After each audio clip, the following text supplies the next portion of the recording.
ومن أحسن قولا ممن دعا إلى الله وعمل صالحا وقال إنني من المسلمين.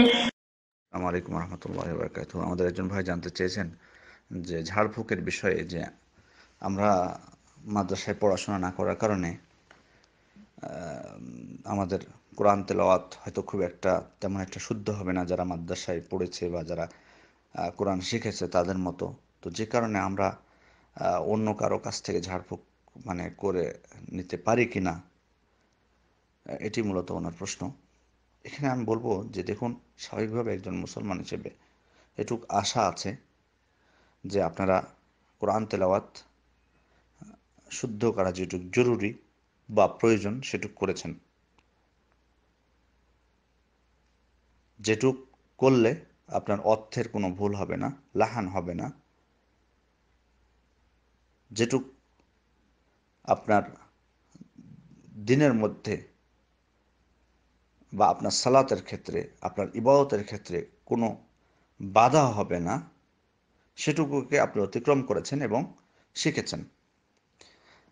যারা হেফজ করেছে, কোরআন তেলাওয়াত ভালোভাবে শিখেছে, ভালো তেলাওয়াত করতে পারে সুললিত কণ্ঠে, সেটি না হোক। সুতরাং আপনার মধ্যে যদি এটি থাকে, আপনি সেগুলোর মাধ্যমে ঝাড়ফুঁক করতে পারেন, এতে কোনো সমস্যা নেই। আর অন্যদের থেকে এটা করা, এটার ক্ষেত্রে ওলামা ইকরাম বলছেন যে অন্যদের ক্ষেত্রে চাওয়াটা, মানে বলা যে তুমি ঝাড়ফুঁক করে দাও, এটা একেবারে পরিপূর্ণ ইমানের ক্ষেত্রে এটা বাধা।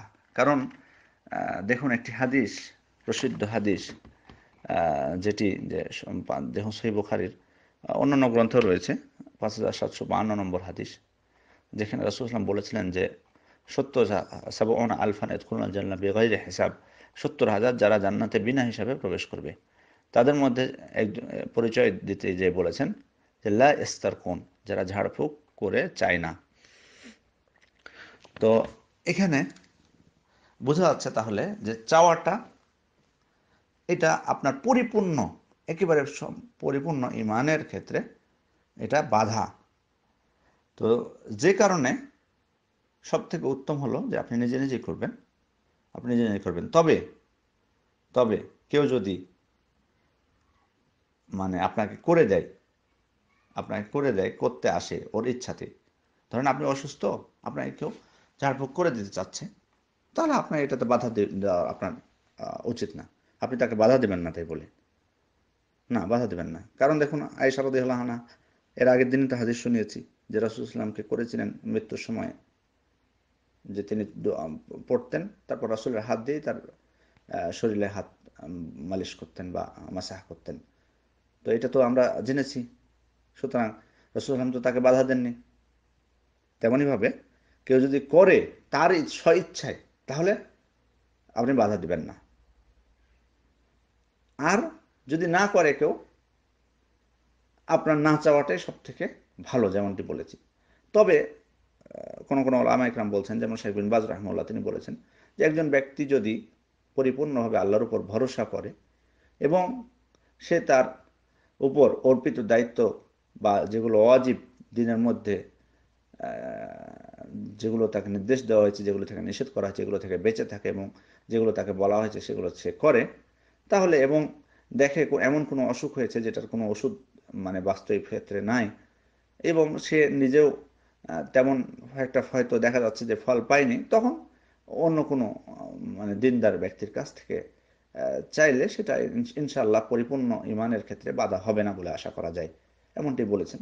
সেটা বিশেষ ক্ষেত্রে, কিন্তু এমনি স্বাভাবিকভাবে আপনি নিজে করবেন। এটি তো এমনিতেই দেখুন, চিন্তা করলে জিনিসটি বোঝা যায় যে আপনার যখন কোনো কিছু হবে বা প্রয়োজন হবে, আপনার নিজের যতটা সেটার প্রতি আপনার ইখলাস থাকবে বা আন্তরিকতা থাকবে, অন্য কারোর মধ্যে এটা নাও থাকতে পারে।